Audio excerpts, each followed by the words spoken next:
Thank you. Well, welcome everyone.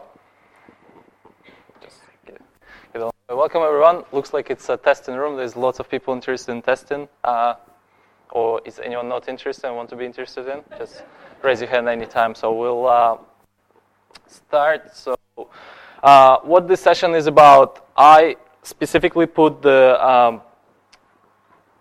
summary that is not very clear what's going to be here. It's because testing itself, it's a pretty big topic. But what I want to concentrate today is end-to-end testing. So it's actually the testing that what user does in the end. So once you get the website out there, your web app, what's actually happening there. But I also want to tell you about how to set up the testing within your project, what are the reports and outcomes, what are the best practices to actually get the testing going, and what are the benefits of actually having a testing on your project versus not having a test at all. Who is the session for? So I put project managers first. That's just the thing I put in because that's the people I have most trouble with. It's for the clients. So the client should be invested into the project as much as anyone else. It's for developers. Me primarily being a developer is actually interested that it's not only for me, but for everyone else who is on the project and involved in the project. And of course, it's for testers, if you have testers on your team. So we're going to talk about the common language. So we're going to talk about how to describe that whatever project manager tells to the client tells to your boss, you tell to the tester talks to a designer. How to make sure that the same words can be used and can be taken as something completely different.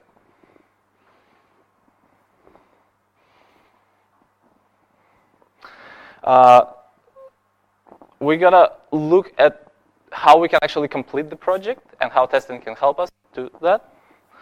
And we're also going to talk not only about common language, but about communication. How we can actually set up the practices, what are the principles of actually making sure that everyone is involved and everyone knows what's going on. So this session does not contain technical information. There is a bit in the end where I'm going to point you to a repository I put together if you're interested in technical aspects of it. I'm going to show you live projects and documents that actually attach to them and how you can do that today. But there is no technical information in these slides whatsoever. There's not going to be a specific technology, so I'm not going to say, hey, grab Behat and run this test and only use PHP and so on. And although I'm going to refer to a lot of stuff you probably hear on a daily basis, like user stories, meetings, there is no specific methodology. A lot of my clients are government clients, and there is no agile in there, like not even peeking out. So a bit about me. So I'm a developer, although I'm a team lead. I really do code on a daily basis. Helps me keep sane and on par with the project. I used to run a test team and the test department. I am a team leader, as I mentioned, and I also educator. I run free training for Drupal and testing as well from time to time. So the first question is, how much should we spend on testing? Or if I'll direct it to you, how much you want to spend on testing? And you usually know the answer, especially if you're talking to your boss. So why do we need testing?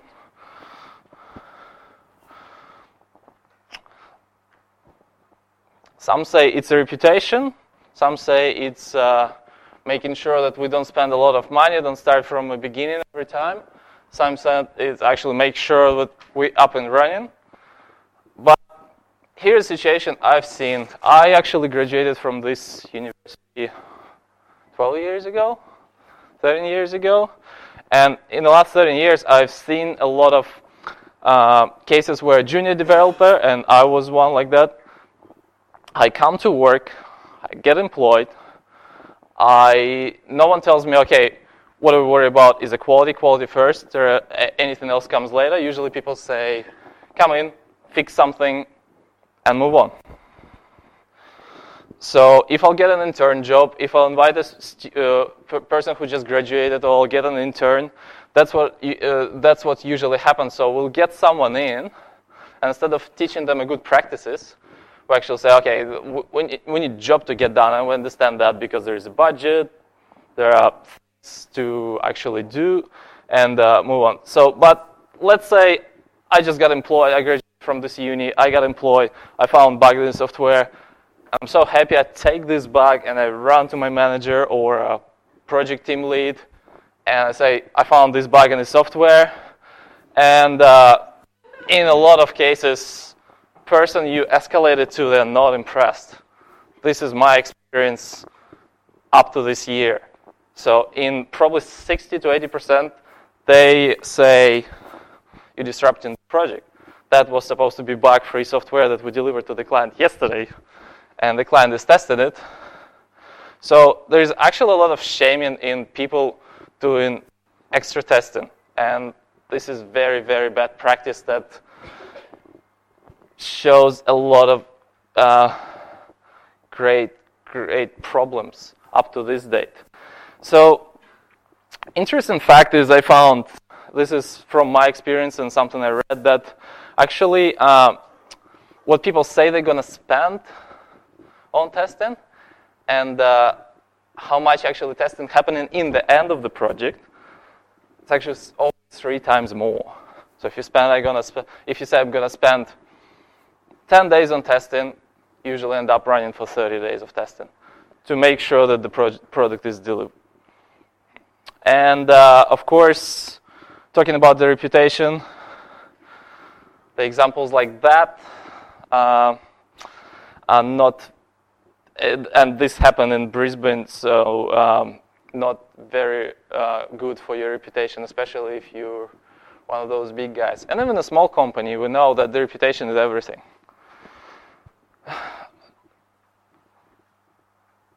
Should we blame testing for that, or lack of testing? I don't know, but from my experience, if there would be some basic practices that I'm going to talk about today involved, I'm sure there's not going to be, at least at that extent. So concerns about data accuracy, something that actually we all heard about, the health care payment system failing, all of that could have been tested, in my experience. And of course, census, although there are some other issues apart from testing that were involved there. Some things are just, can be tested very easily. And in a lot of these cases, we talk about massive number of people involved.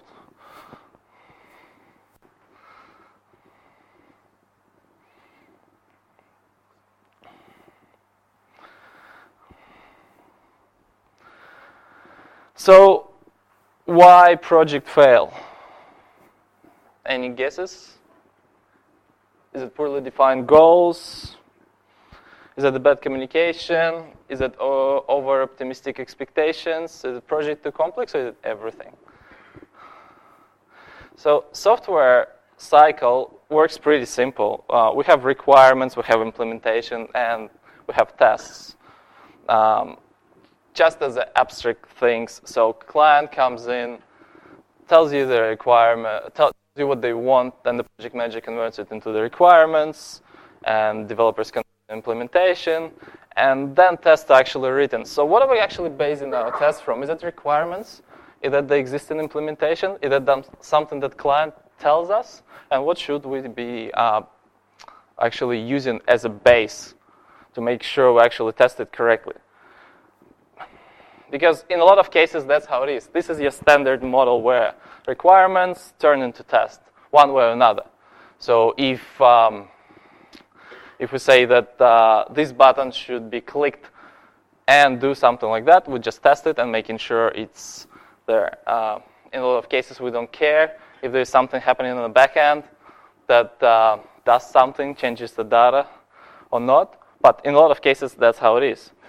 Sometimes the actually test rely on the requirements. And instead of actually using the requirements to write tests, test-driven development is actually you write tests, make sure they fail, and then you make sure they actually follow the requirements. But why can't we just combine them all together and use them as one common language? So when you gather in the requirements, and let's take a simple example of WordPress login form, right? So we have a login form, and when we log in, we have our user area. Simple? Should be.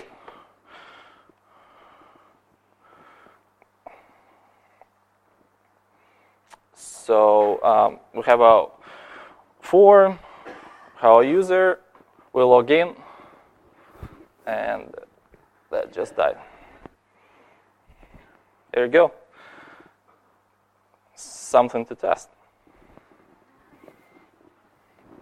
But usually we see user error, right?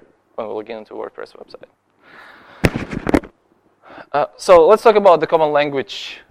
Combine all those 3 or maybe 4 things if you bring whatever clients tell you into this loop together. So we have, let's say we have 4 distinct groups of people. We have testers, we have management, we have developers, and we have clients, right? So as we talked before. So why do we need a common language? This one friend of mine actually was tweeting that, how can I be wrong? The person using it incorrectly is an everyday mantra I hear. He's complaining about developers saying that they bring some sort of product or they implement some sort of a solution, and the client complains that software is unusable or it's very poorly used, and he says developers always complain, which I actually replied that client doesn't buy a code, client buys a solution. And this is a mantra I'm, as a developer as well, pushing towards pretty much every direction, because that's what you're getting paid for, not how good your code is. So let's talk about definition of ready, when our software is actually ready. So this is why are we going through it? Because this is a very, very common case, how everything goes wrong in software development. So client says, I want a login form and I want a user area. I want a client to be authenticated one way or another. That's what usually client says. And the project manager says, oh, OK. So here's requirement 1. We want login form. Requirement 2, we want user area. And pass it on to the developer. Developer says, oh, OK, so here's your login form. Here's your user area. And then the project manager rushes in and says, is it ready? Is it ready? Is it ready yet? Is it ready yet?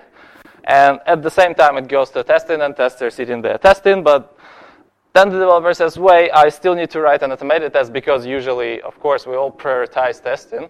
And the testing gets done after the functionality is completed. But project manager, what project manager is here is, of course, feature is ready. Ships it off to the client, and by the time developer is upset, test problem, but guess who else found the problem?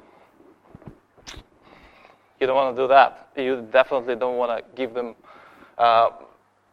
bugs that easy. Well, at least that's what I don't really like to do. So, yep.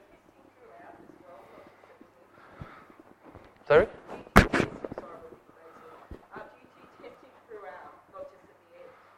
Well, that's what we're going to talk about, but I think we'll talk about it just a bit later. But what I think about is actually test should be done approximately in that area, and that's where I'm aiming for. But that's usually see it's happening. Yep. So this is the common scenario that's happening on a daily basis, and it doesn't matter if it's a massive government application or if it's a small website. I've seen that everywhere. So people ask what to test, because your budget is not a big one. When we're talking about usually putting approximately 30% for testing, it means 30% goes away from the features, from everything. You can test anything, but I would tell you just talk to a client and see what's important to them. The communication is very important, so you go and see what do you want. If they want, for example, a massive 30-field document to be submitted by the users, you obviously don't want them to, you obviously don't want to start testing how pretty it is, because the goal of the project is collect the data.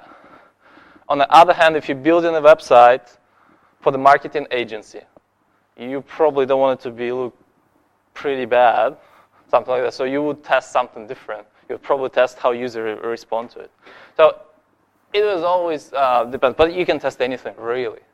So it all depends on your budget. The skill of testing is actually make sure you're testing the right thing and you're focusing on the right thing, like with everything else. So if you go to our login form and log area, when client comes to and says, I want to do that, you probably want your project manager or you should take a responsibility. If project manager took that and pass it on to developer, and it rolls down all the way. So developer should come in and say, look, we need to actually write a story to make sure we know what we're testing. Maybe it's just something as an anonymous user want to log in. We don't care how, we don't care from which page or where, but we want to log in. Or in terms of WordPress anonymous user, I want to log in and be from this particular URL. Or maybe the client comes in and says, oh yeah, now I'm thinking about it. I want the login form on a homepage. Then you create the two user stories. One that tests your standard login form, and then another one that tests the form on your homepage. And it can grow and grow and grow and grow. So the skill here is actually make sure you know where to stop. As an anonymous user, I want to log in from the homepage, and I want to be redirected to a login page with the following error message if login is incorrect. So in this case, we know the WordPress is going to take care and do all that because we already tested it. But how do we know the next version is going to do the same?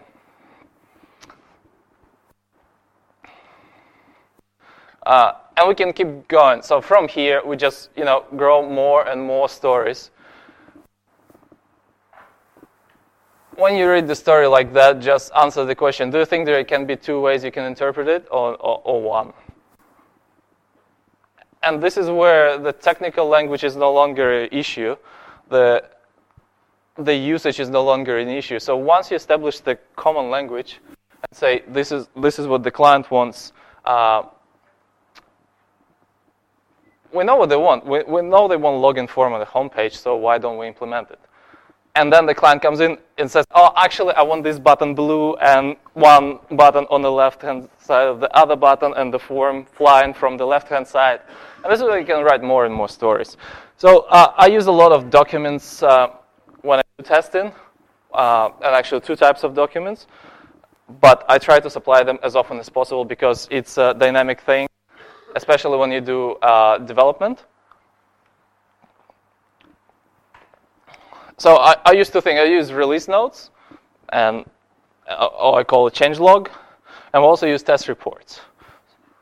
So changelog looks simple, and now it doesn't just say, here's your login form, here's your user error. It actually goes through those stories, and every time I do a release, the client sees what's been done. So you're actually giving them a receipt of your work. And this is where it's very important, because you go buy a fridge, you get a receipt. You go to a website, you usually get whatever. That's the case. And that's why we're seeing all this massive software for the government are failing as well, because no one gets a receipt. Like, look at the IBM cases. They never got, here's our history of changelog, here's our history of release notes. Here's what I actually did. And another thing is a test report. So the automated testing systems I use convert the same stories from the changelog and actually do the testing in whatever technology you use. So in this case, if next version of WordPress is out and login form is broken, first of all, you know it first, not the client. Second of all, you actually know it was tested before, and you can pinpoint the problem much, much faster than if you do it manually. So just quickly, I'll show you the example of a changelog. So this is the current changelog of the current project I'm working in. And you can see like every release it was done, and I usually try to release at least once a week. You can see there are features, sometimes more, sometimes less, but you can actually read, as a register user, I want to see the current specification, the current other type of document, if available for the project, in the project document section, including that particular information. So in this case scenario, your tester knows what to test, or your client knows what to test, and what's been delivered. And if it wasn't delivered, like, you go through the process. And this is an example of automated tests. So I took all those stories, I put them inside the automated test, and I run it every time I commit the code. So you can actually see how many stories are there. So instead of me hiring a tester sitting next to me and doing that, you can do that. There's no problem with that. But you can do a lot of preparation work and do that before and say 91 tests passed. How much money would you pay a guy to do 91 tests every time you submit a new version of the code? But you're getting a receipt. And you can supply the receipt to the client, to the angry client, to the happy client. And you can actually go and say them, every time I push the code, there's a test happen, and if it's green or red. Easy? So let's talk quickly about the tools. Where's one menu?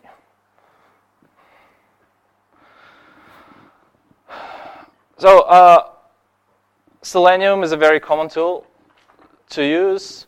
This is just binary that allows you to simulate the browser. So you can actually test any browser and any operating system. This is the idea behind it. So you can even test Edge and Internet Explorer on a Linux.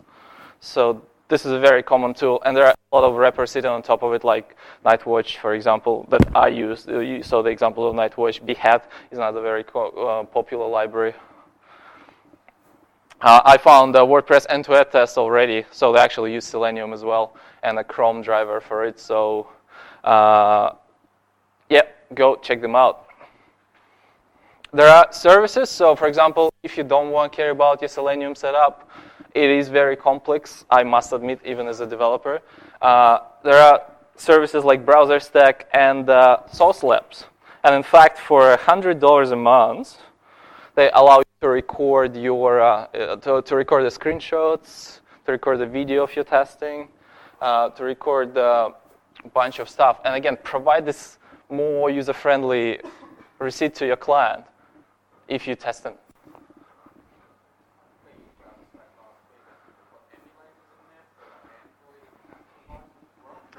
That's right. The question was, do they have emulators? Those services have emulators for mobile? Yes, they do. So both Sauce Labs and Browser Stack, you can not only test them, you can actually pick up a particular version of the browser and particular operating system. You can also test it on a particular mobile device with a particular operating system. So like $100 a month seems to be a lot, unless you have this massive application that is very, like, needs a lot of testing on a lot of devices. Those services are very, very good. Like, you get service for a buck. Very good one. So check them out.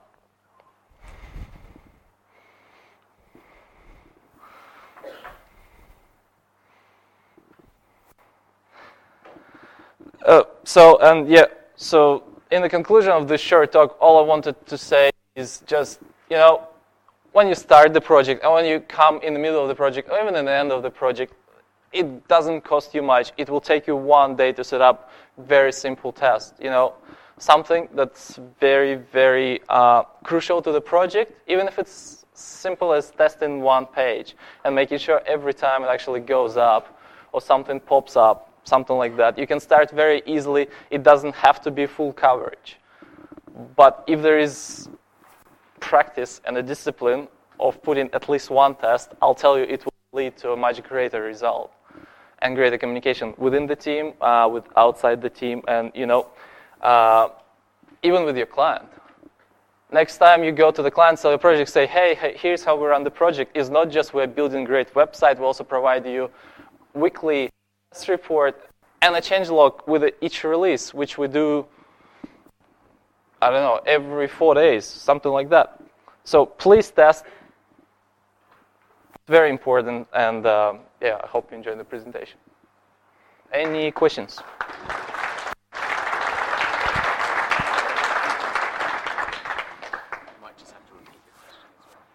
Yep, just we're waiting for the mics for 1 second first.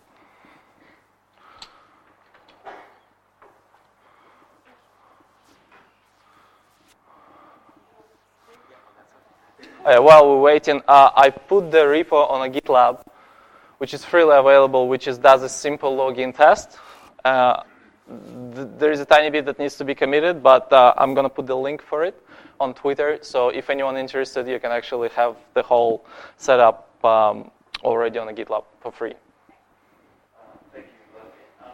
How would you specify, as like someone who might have developed it, what would you need to specify and make sure the testing actually is done properly? And as an end user, like hiring yourself, like you guys yourself? It's very tricky, but again, if you would be a client, I would be looking for something that assures me that product works. So the test report is always a good thing. The dynamic test report is always a good thing. The history of delivered projects, and usually companies that do a lot of testing, they usually do commit to open source as well, to like Selenium stack, or at least active there. So you can actually ask them which technology you're using. You actually contribute to any of those, because most of the technologies are open source or free. If they're using services like, I would be expecting a lot of companies use browser stack. So you can ask, how do you use browser stack? Can you give me an example? Because it doesn't cost them anything to log in and actually show they actually do run it. Like it's all about, we live in a day world where resumes are no longer the thing. The time of the past is developer. I'm not looking at people's resume. I'm looking at what they contributed on GitHub. Even if it's they went to Coursera, they learn a course and they learn a new programming language. It doesn't matter. I just see what people do. Same thing when it goes client to company relationship. You see what the company do rather than what they say. Otherwise, you're still going to be IBM sitting there. They're still there. It still works. But in my opinion, it crumbles big time, So I would be looking for the traces of they actually doing it, or at least they trying to. It's not always works. It's not easy, but it's very easy to see if they keen to commit to it or not. Anyone else?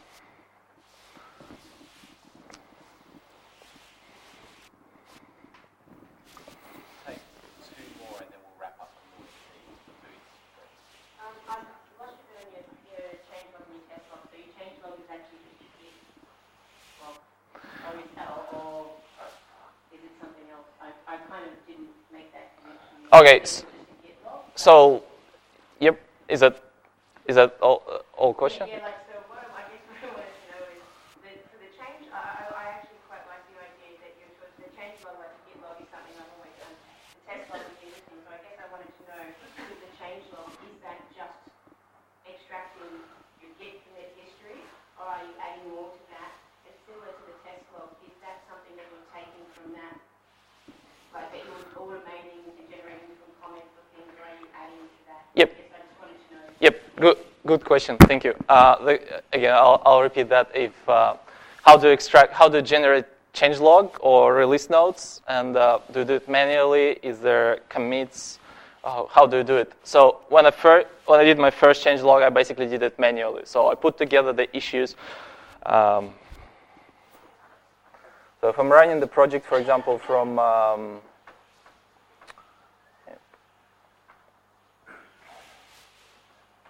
So if I'm running the project from your standard Kanban board, and I already have stuff in, so whatever actually went into review or into closed section, I grab it and I put it in. So this is as simplest as you can get, and that's where I started. Eventually, I developed the practice with developers saying, okay, when you do the pull request, and it's fine if you don't understand my terminology of the source control. if you're doing a pull request, so basically it means when developer finishes a task and they send it to me or to team lead saying, can you please do a code review, I say, okay, paste your story and a number in there. So if you look at the pull request here, merge request or pull request they call it. So if you look here, actually the merge request no longer says I implemented a login form. Merge request says, and an internal user, I want to manage backend front-end usage location, and goes on, no. So now I automatically can run the script every time we do a release, and the script populates, as you noticed, populates the file, and the file actually says, so if you go to project, the file populates changelog.md, that does that, and because I'm running everything GitLab, including the board, the stories are linked to the changelog link to the stories. So the latest project I'm running, the company is very close. They prefer to use Jira. They are doing internal GitLab as well. So what's happening in the last project is when I do the release, this changelog gets generated. But because we now have a lot of people from marketing who are involved, they don't have an access to GitLab and they don't want to have it. That's fine. So what's happening now is,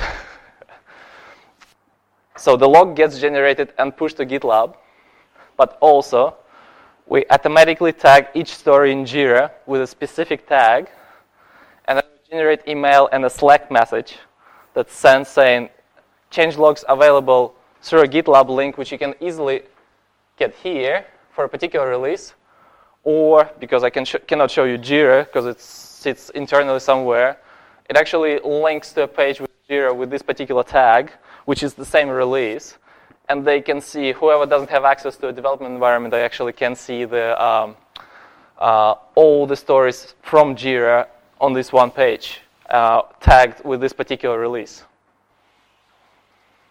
And you can go on and on, like, you can just, it all depends what sort of users you're talking to. If they're happy to sit on a GitLab or GitHub, yeah, you can do this, but you can do much more user-friendly things. So it's more about how, yeah, can they have access, and is it easy to link your story to the system you're using, be it Jira, Pivotal Tracker, Basecamp, whatever you use.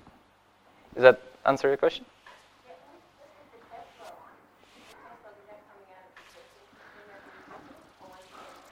No. It's all coming out from the code. So now I'm pushing developer. Every time the developer is doing the merge request, they put the story inside the description, and then description automatically gets extracted. Oh, okay. So what you're doing is, sorry.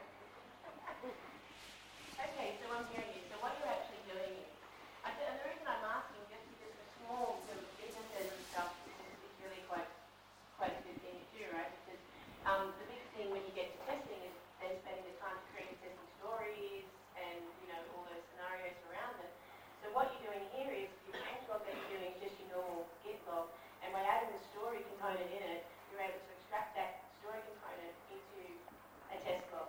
Yep. That's kind of right, but the story is actually produced with the client way before that. So there's no more time anymore spent on producing testing stories.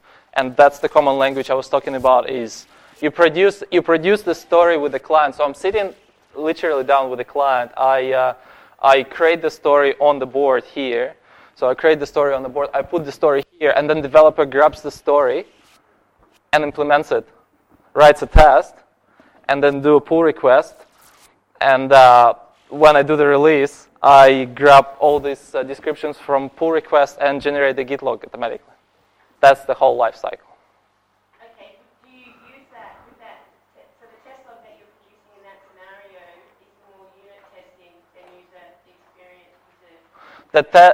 The test based on the same story, it's whatever technology we use. So in this particular example where I was showing you pipelines, this is using Nightwatch sitting on top of the Selenium. One more? No. Okay, thank you very much. If you have any questions, just pin me on Twitter or directly. I will be here. Thanks for coming again. And I'll put the slides online. Thank you, guys. Cheers. Thanks a lot.